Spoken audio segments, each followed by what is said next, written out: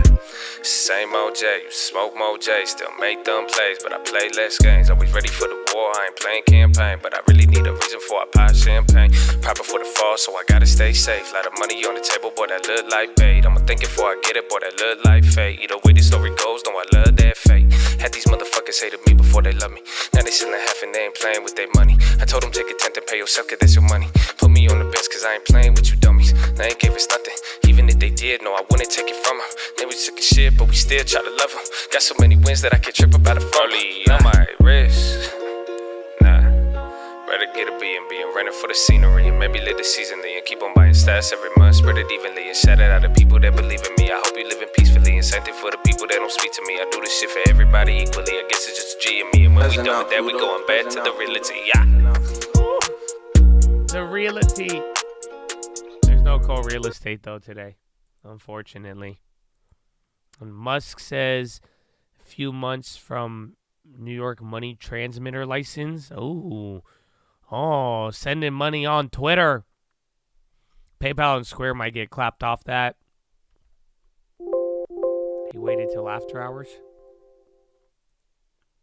No reaction. But Chatadonia, I love you. God bless you. That is the day. Thank you all for being here. You gave me an opportunity. You gave me a chance. You listened in. Some of you participated. You got involved. And then some of you even got a long term. You know what I'm saying? No?